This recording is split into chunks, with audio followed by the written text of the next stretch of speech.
Hello students. Now we are going to read an important article. Article is to find out electric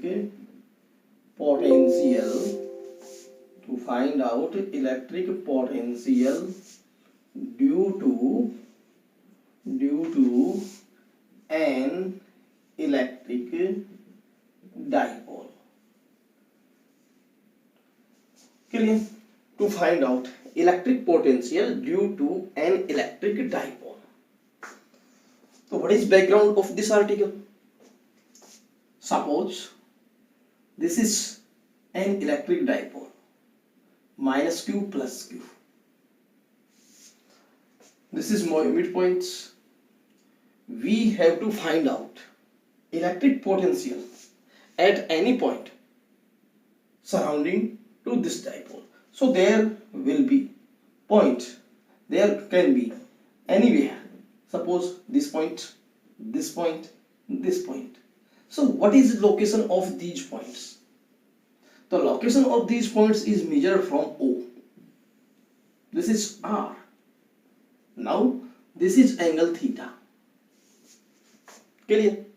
So character of dipole is P. The direction of P or the direction of electric dipole moment remains towards from minus q to plus q. तो P की direction किधर है?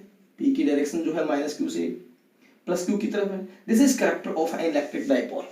This is character of electric dipole. So what is mathematical form of this statement? To find out electric potential, it means you have to find out V. So V, to find out electric potential due to an electric dipole at any point. So electric dipole moment character is P, which is known, and location of point is r theta, which is also known. So what is the idea? This is the idea. V is function of PR theta. V is a function of PR theta. What is P? Electric dipole moment. What is R theta? This is location of the given point, and you have to find out V. It means हम एक formula बनाने जा रहे हैं किस किस के बीच, V, P, R और थीटा के बीच में. क्लियर? तो ये हमारा जो है वो आइडिया है. तो यदि आपको कहा जाए कि what is language of this mathematical form, so you can say that to find out electric potential due to an electric dipole at any point means r theta. Now we start. How will you derive this formula? So we consider there is an electric dipole. There is an electric dipole. So again we repeat the topic of this topic: to find out electric potential due to an electric dipole at any point. So we consider this is electric dipole, this is electric dipole, this is midpoint, and we take a point P here. Then location of this point is R1, and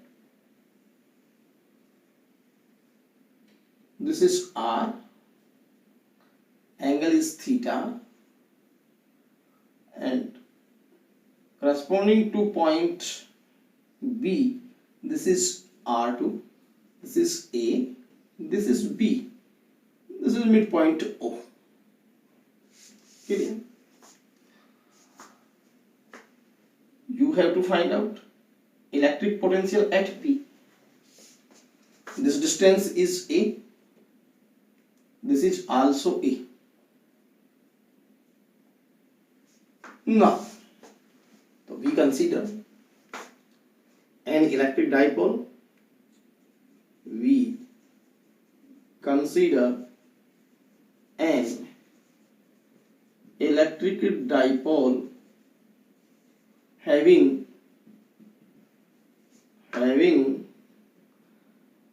electric dipole moment, electric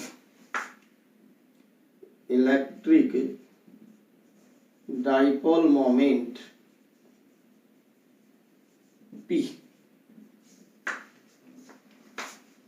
We have to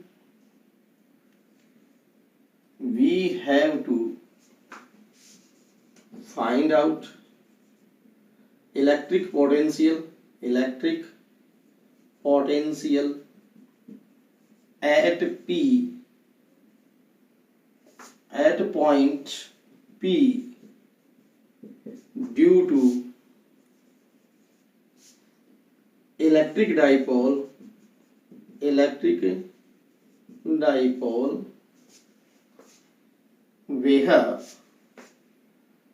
where OP, where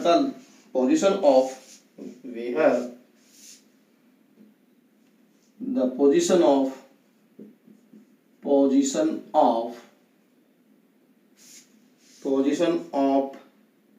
point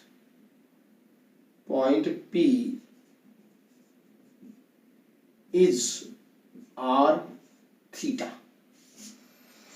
So we consider an electric dipole having electric dipole moment P.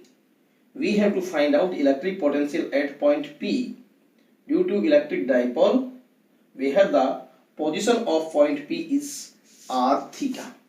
ये point की position है.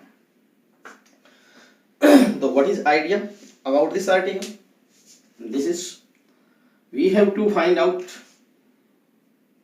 potential due to minus q charge at, so electric potential at P, electric potential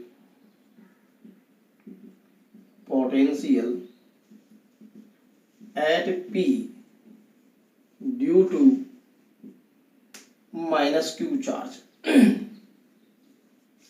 So what is general formula of potential? kq upon r. So we can write V1 equal minus kq upon, charge is minus q, distance is r1. This is equation first. Now electric potential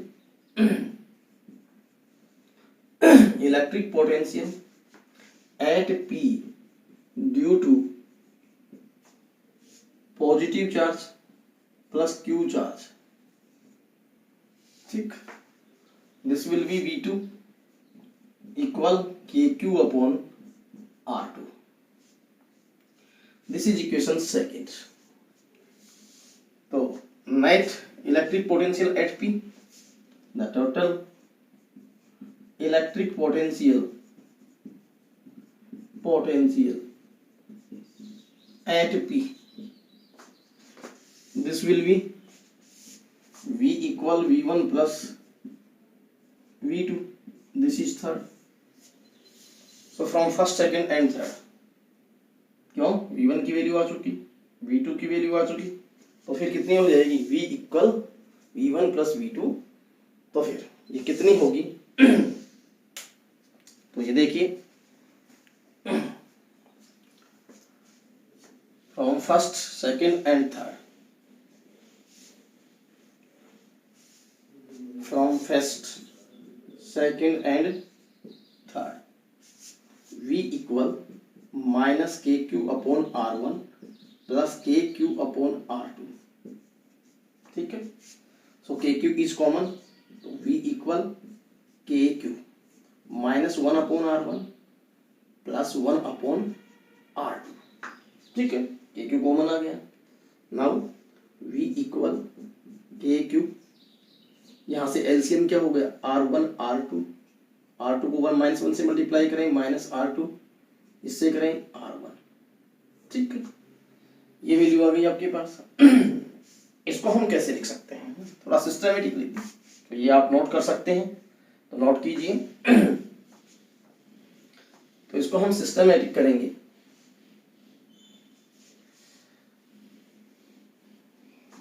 क्या आ जाएगा, V equal K Q R1 minus R2 upon R2। This is equation 4। ठीक है, ये 4 equation हो गई। लेकिन हमें non क्या है, R, थीटा और P, ये हमें नॉन है। तो फिर R1 और R2 की जो टर्म है उसको नॉन टर्म में ले जाना पड़ेगा।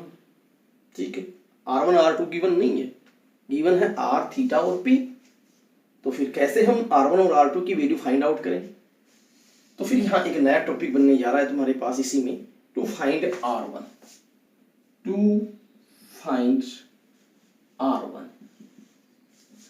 तो कैसे R1 को हम फाइंड आउट करेंगे? देखिए, R1 को फाइंड आउट करने के लिए हम एक कंस्ट्रक्शन करते हैं, इस PO को और C तक इंक्रीज करते हैं, PO को C तक इंक्रीज करते हैं और फिर यहां ये परपेंडिकुलर ड्रा कर देते हैं। ठीक है, तो फिर ये कंस्ट्रक्शन हो गई आपके पास में A से। तो फिर इस सिचुएशन में जो A से P तक की डिस्टेंस R1 है, वो डिस्टेंस यहां से P से और C की डिस्टेंस हो जाएगी। ठीक, ये एंगल थीटा है, इसलिए वर्टिकल अपोजिट एंगल थीटा। तो वर्टिकल अपोजिट एंगल थीटा, तो दिस विल बी थीटा। ठीक, तो फिर ये परपेंडिकुलर ड्रा हो गया। तो कैसे फाइंड आउट करें? देखिए, यहां कंस्ट्रक्शन क्या किया, AC perpendicular draw, AC perpendicular PC। Now R1 equal AP,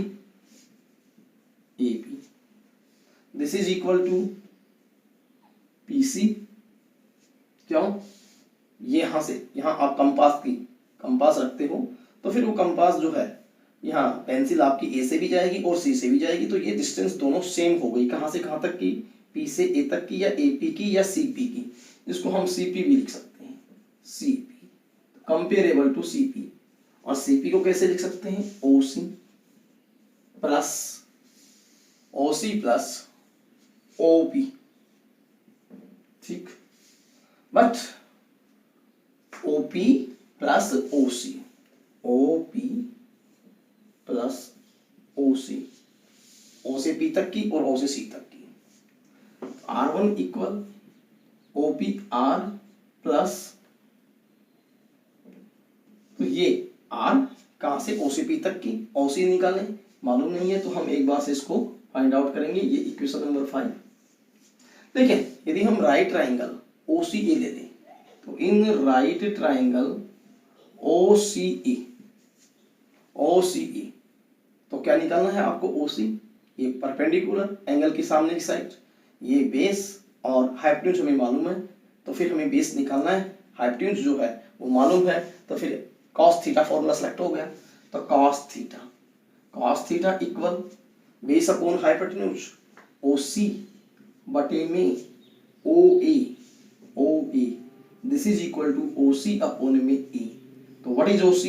OC equal A cos theta, this is equation 6। अब क्या कर दिया जाए? 6 की वैल्यू फिर तुम्हें पुट कर दी जाए, तो 5 and 6 क्या रिजल्ट आएगा? R1 equal R plus A cos theta, this is equation 7। तो आपने R1 की जो वैल्यू है वो R और थीटा की टर्म में फाइंड आउट कर दिया। ठीक है, अब नेक्स्ट बात क्या आती है, देखिए, इसको आप नोट कर लीजिए। अब किसकी वैल्यू फाइंड आउट करेंगे हम? R2 की। देखो, R1 की हो गई, R2 की वैल्यू चाहिए। R2 की वैल्यू जो है उसको फाइंड आउट करने के लिए हम अगेन कंस्ट्रक्शन करते हैं। यहां से हमने ये एक परपेंडिकुलर BD डाला, ठीक है, ऐसा करने से P से B तक की डिस्टेंस जो R2 है वो किसके इक्वल हो जाएगी, PD के इक्वल हो जाएगी। तो फिर PD की जो वैल्यू है वो हम निकाल सकते हैं। तो देखिए कैसे, तो इसको मैं रिमूव कर रहा हूँ। तो अगेन एक टॉपिक हम डालेंगे क्या, to find out R2, to find out R2, ठीक है। तो R2 कैसे फाइंड आउट करें, देखिए कंस्ट्रक्शन क्या कंस्ट्रक्शन है, BD ड्रा BD परपेंडिकुलर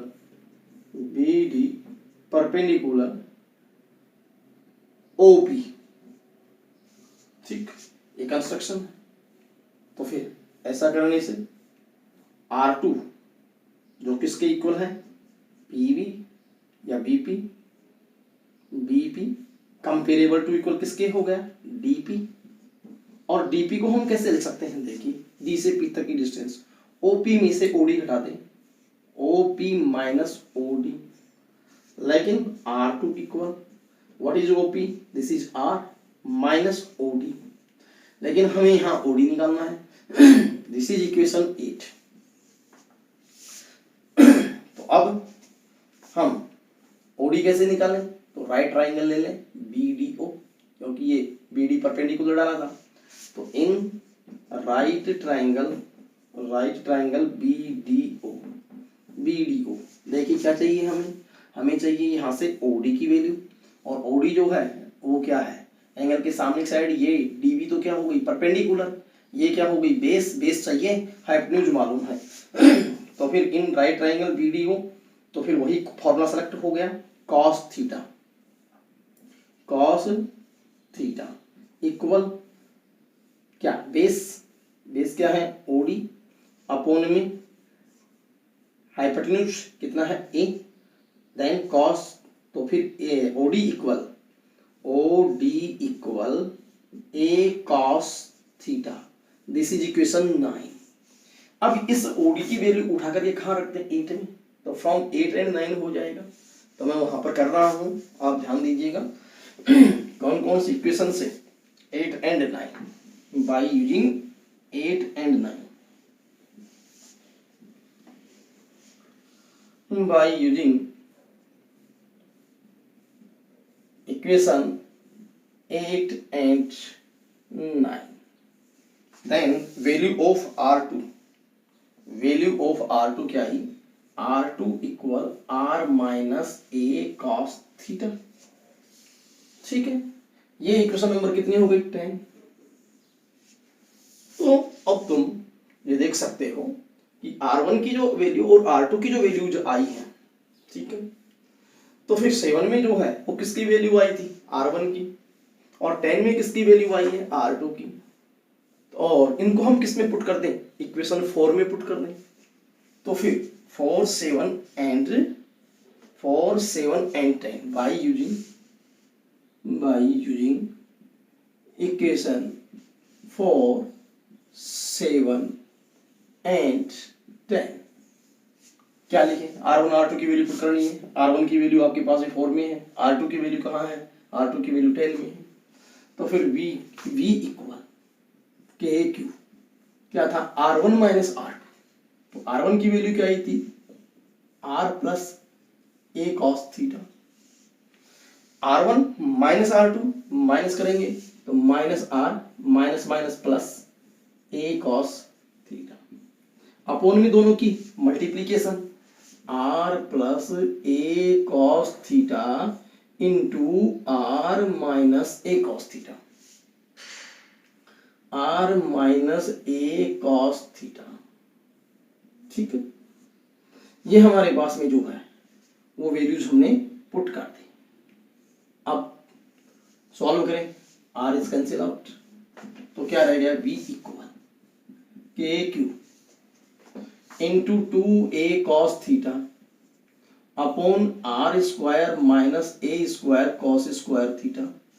क्यों, एक बार प्लस और एक बार minus, formula A plus B और A माइनस B, और ऊपर कितना आएगा 2A cos थीटा, लेकिन V equal K Q into 2AP P cos theta upon R square minus A square cos square theta. ठीक है, ये आपके पास में पोटेंशियल आ गया। ठीक है, आर थीटा पे। तो ये इक्वेशन कितनी हो गई? ये इक्वेशन हो गई 11। अब इसको हम और डिफरेंट फॉर्म में लिख सकते हैं, तो मैं अलग फॉर्म में भी लिखता हूं, देखिएगा। तो फिर v इक्वल के की वैल्यू पुट कर दें, p cos थीटा अपॉन में 4 pi epsilon naught R square minus A square cos square theta. ठीक है, ये इक्वेशन नंबर 12 दे दें, यहाँ मैंने के की वैल्यू पुट की है, तो एक फॉर्म ये हो गई। लेकिन हमें यहाँ एक लघु द्विध्रुव की बात करनी है कि इन दोनों के बीच की डिस्टेंस जो 2a होती है, ये 2a जो डिस्टेंस होती है, ये 2a डिस्टेंस बहुत कम होती है। किसके कंपैरिजन में? इस r के कंपैरिजन में। तब ये शॉर्ट इलेक्ट्रिक डाइपोल कहा जाता है। क्या कहा जाता है? Short electric dipole. तो for short electric dipole, short electric dipole कब? जब 2a is very less than r. For short electric dipole 2a is very less than r, then a square can be neglect,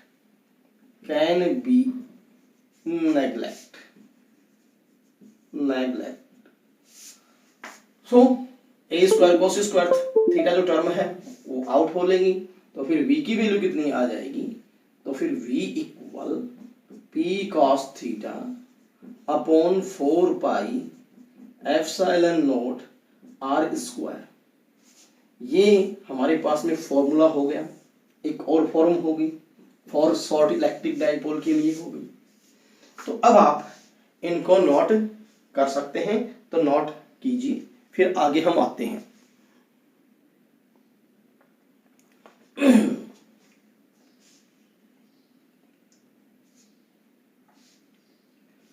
ठीक है, अब 13 से हमें क्या important information मिली वो हम देखते हैं यहां।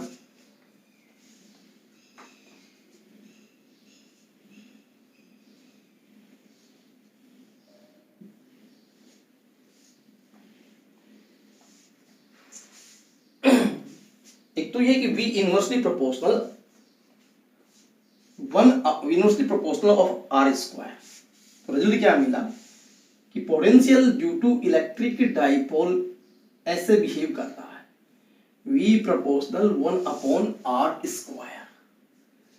क्लियर? जबकि इलेक्ट्रिक फील्ड इंटेंसिटी जो होती है उसका बिहेव हमारे पास में अलग होता है, और वो आर क्यूब के टर्म में जाती है, और जबकि ये जो है वो स्क्वायर के टर्म में इनवर्सली प्रोपोर्शनल है। तो v inversely proportional R square. और भी हम इसको लिख सकते हैं, देखिए वेक्टर नोटेशन में लिखना चाहिए कि वेक्टर प्रोडक्ट के फॉर्म में कैसे, इसको वेक्टर स्केलर प्रोडक्ट के फॉर्म में पोटेंशियल को कैसे लिखें? तो bye using equation 13, bye using equation 30। ध्यान दें 13 पे क्या है?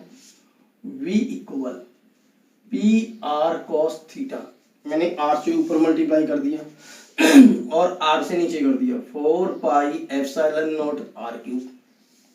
तो एक r कैंसिल आउट हो जाएगा, लेकिन इसको हम ऐसे लिख सकते हैं v इक्वल p वेक्टर है, r वेक्टर है, upon 4 pi epsilon naught r cube. ये आपके पास में जो है वो इक्वेशन नंबर कौन सी आ गई? ये 14 आ गई। ठीक है, क्या किया? इसको वेक्टर फॉर्म में हम कैसे लिख रहे हैं? r से ऊपर मल्टीप्लाई कर रहे हैं, r से नीचे मल्टीप्लाई कर रहे हैं, तो फिर P R cos theta upon में कितना हो जाएगा? 4 pi epsilon naught r cube हो जाएगा। क्लियर? तो एक फॉर्म आपके पास में ये आ गई। तो फिर वैसे ये फार्मूला हमारे लिए वेरी वेरी इंपॉर्टेंट है। इसे जो है हमें एम तैयार करना है, जो है इसको याद रखना है। तो फिर नेक्स्ट बात आती है special cases. Special cases,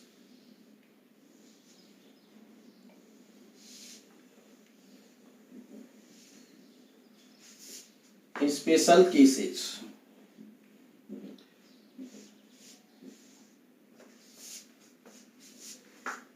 special cases number first case क्या है? देखिए फार्मूला हमारे पास था, फॉर्मूला था v equal p cos theta upon 4 pi epsilon naught r square था। मान लीजिए कि ये पॉइंट p जो है वो इनको मिलाने वाली लाइन में ही आ जाए, ठीक, इसकी मिलाने वाली लाइन में आ जाए, तो फिर हम क्या करेंगे? तो फिर उस केस में हम थीटा की वैल्यू 0 कर देंगे। तो फिर इफ थीटा इक्वल 0 डिग्री, इसको हम एक्सियल पॉइंट भी कहेंगे, for axial point, for axial point theta equal 0, तो फॉर एक्सियल पॉइंट, क्योंकि थीटा की वैल्यू 0 कर देने से ये पॉइंट P इन लाइन में आ जाएगा। तो फिर V axial equal P cos 0, क्योंकि थीटा की जगह 0 पुट कर देंगे, अपॉन में 4 pi epsilon naught r square. तो फिर कितना आ गया? V axial equal P cos 0 1 P upon 4 pi epsilon naught r square. ये हमारे पास में एक स्पेशल केस बन गया। तो अब आप इसे नोट कर सकते हैं। कीजिए, फर्स्ट स्पेशल केस क्या है कि जब थीटा की वैल्यू 0 डिग्री हो जाए, अर्थात पॉइंट क्या बन जाए? एक्सियल पॉइंट बन जाए, ठीक है। अब हम स्पेशल केस नंबर 2 पर आते हैं। पहले आप इसको नोट कीजिएगा, फिर हम सेकंड केस पर आते हैं। तो स्पेशल केस सेकंड क्या कहता है? देखिए, इफ थीटा इक्वल 90 डिग्री, ये P पॉइंट इस लाइन AB का परपेंडिकुलर बाइसेक्टर बन जाए, ठीक है। तो परपेंडिकुलर बाइसेक्टर होगा तब उसको हम जो है इक्वेटोरियल पॉइंट कहेंगे। कौन सा पॉइंट कहेंगे? इक्वेटोरियल। जब थीटा की वैल्यू कितनी हो जाए? 90 degree. If theta equal 90 degree, if theta equal 90 degree, then V equatorial. तो फार्मूला क्या बनेगा? देखिए, P cos 90, थीटा की वैल्यू 90 डिग्री है, तो P cos 90 अपॉन में 4 pi epsilon naught r square. लेकिन cos 90 0, cos 90 0, तो V इक्वेटोरियल इक्वल क्या हो गया? 0। तो दो स्पेशल केस हुए कि नहीं? एक थीटा इक्वल 0 डिग्री, तब P पॉइंट इसी लाइन में आ जाएगा और एक्सियल पॉइंट बन जाएगा।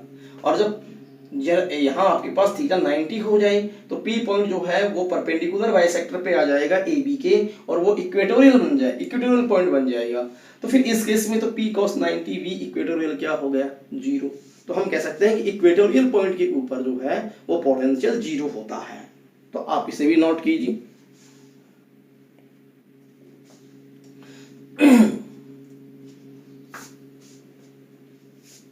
ठीक है, तो फिर ये एक्सियल और इक्वेटोरियल पॉइंट के लिए पोटेंशियल हो गया। लेकिन यहां से एक इंपॉर्टेंट बात और आती है कि सपोज कीजिए कि जब आपके पास में ये P पॉइंट इक्वेटोरियल है और उसके each every point potential will be 0, तो फिर उस केस में यदि हम किसी चार्ज को इस इक्वेटोरियल लाइन के अलोंग लेकर के जाएं तो हमें वर्क डन 0 करना पड़ेगा। क्यों करना पड़ेगा वर्क डन 0? क्योंकि हम जानते हैं work done equal charge into potential, but the value of potential is 0, so we multiply charge, इससे 0 से चार्ज को मल्टीप्लाई करेंगे तो 0 आ जाएगा। तो फिर ये कह सकते हैं कि आपके पास में जो है वो वर्क डन क्या होगा, 0। कि when we bring a charge along equatorial line then the amount of work done will be 0। तो ये बात भी आप नोट कर सकते हो, ठीक है। तो फिर आज इतना ही होगा, फिर हम नेक्स्ट पॉइंट पर आएंगे। Thank you.